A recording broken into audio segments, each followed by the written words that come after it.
Hello, hope this video finds you all well and good.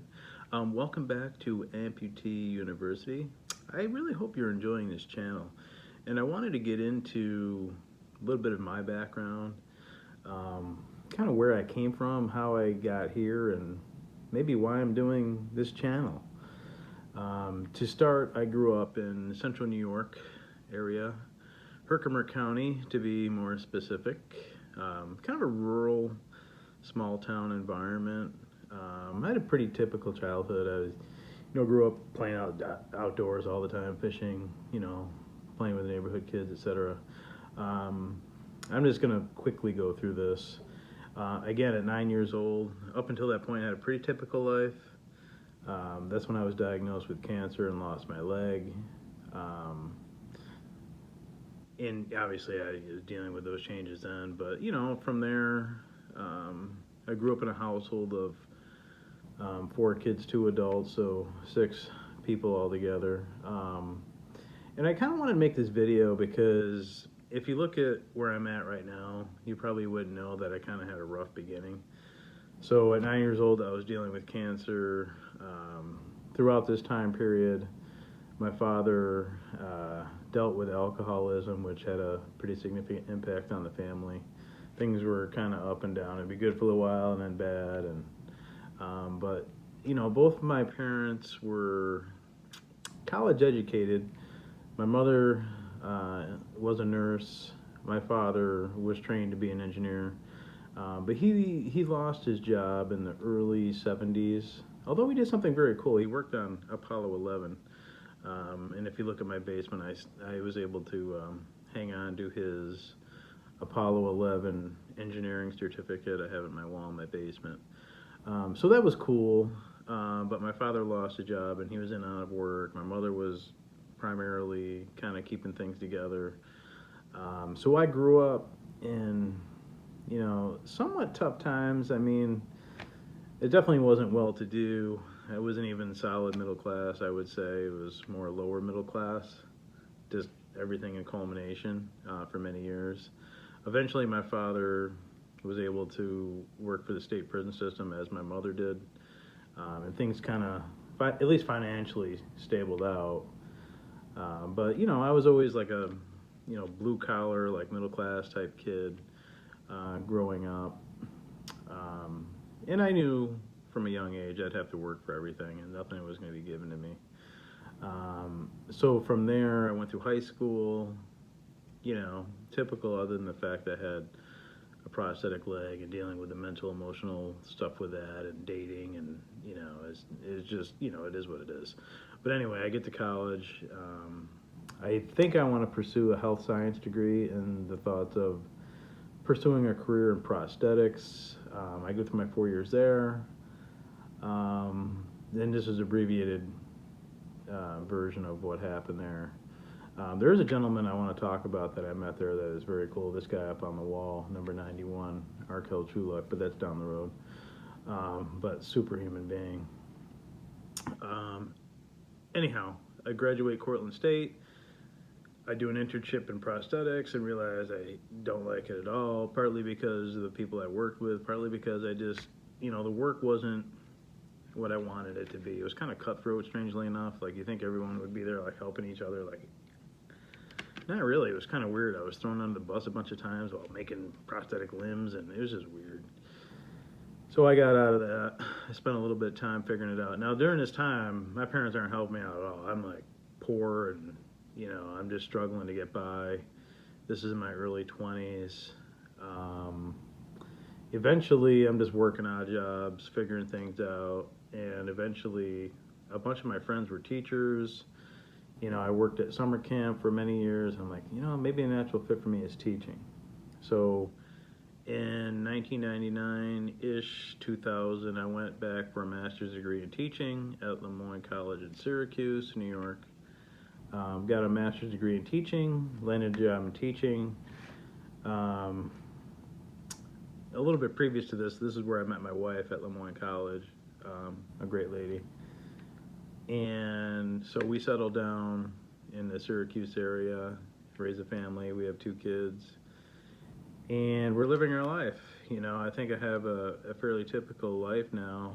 Um, and it's weird. The older I get, the more I feel like, even as an amputee, I feel like I'm moving forward better than most people. Like, I feel like, and my wife has a very similar mindset. Like, we kind of have organized thought process. We're methodical. We're smart. We try to do smart things with our money and etc.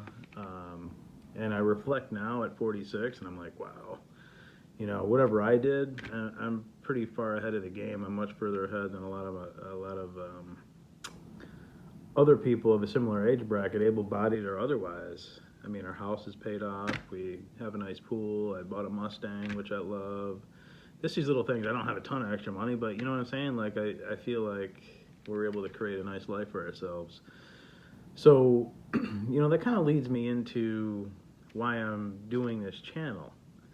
I feel like there has to be a message out there of, yeah, you might have a disability, you might be an amputee, and I think this message applies to anybody, really. You can still achieve, and it's all up here.